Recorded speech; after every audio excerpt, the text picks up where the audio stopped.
की भोर सांस 10 एक ही मारा और लगी उठावन पे करे नटारा।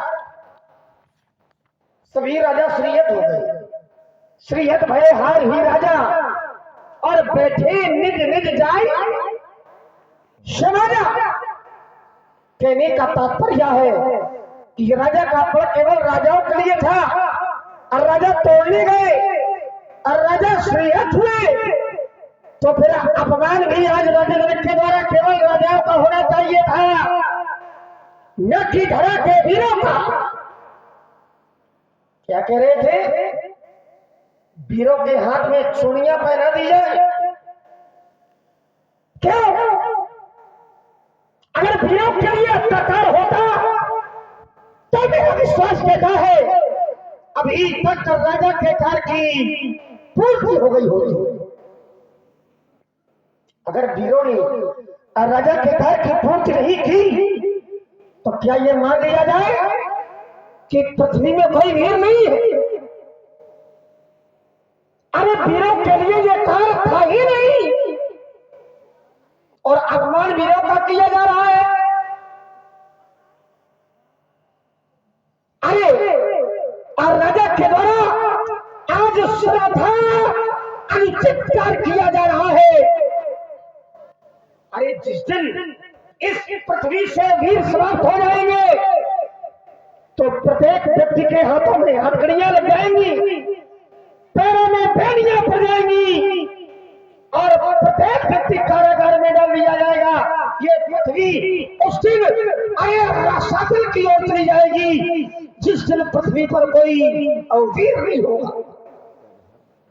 या तो वैसे ही हो गया, एक परीक्षार्थी को परीक्षा में बैठने का अवसर भी न दिया जाए और अनुत्तीर्ण का प्रमाण पत्र पकड़ा दिया जाए।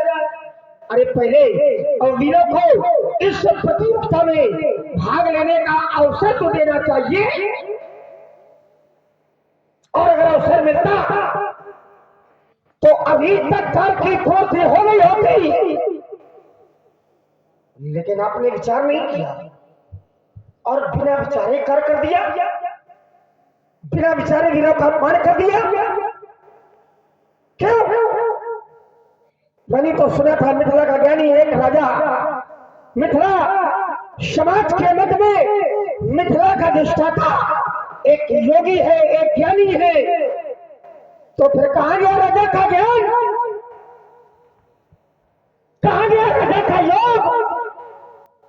आज तो ऐसा लगता है मानो बेटी के प्रेम में आकर आपने ज्ञान का मार्ग छोड़ दिया,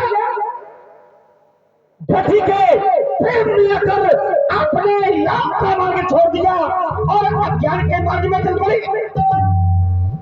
प्रत्येक पिता को अपनी बेटी का विवाह करने के पहले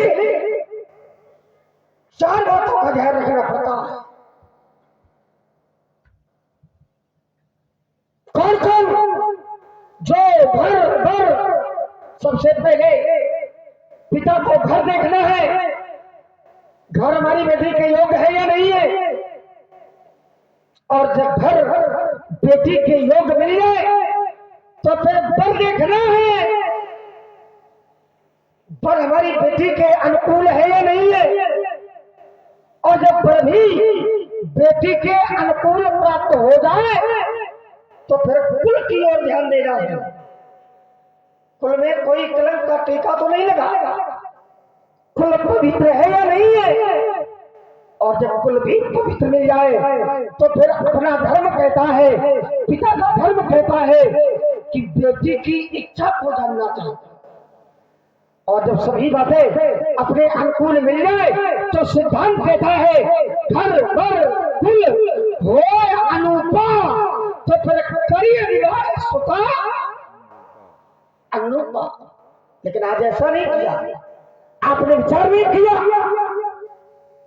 और आप शांत बैठे। दीननाथ रखुल के नायक कमल दिवाकर क्यों उठे और उठ करके उसका खंडन करें। और अगर आप मर्यादा की डोरी में बंधे, मर्यादा के बंधन में बंधे तो आप मुझे आदेशित करें। अरे मैं 6 घंटे में धनुष का खंडन कर दूंगा। अगर मुझसे मजाक होई कई समाज अस कहने कोई क्या कहीं जना जस अनुचरानी आइए पतवान रकुल मर जानी सोए मारकुल पक्का जाने बालों सवाल ने कछु आई मानू आई जान मार आई साथी भाई तो करनी के ये मेरे महंग अठाव पालो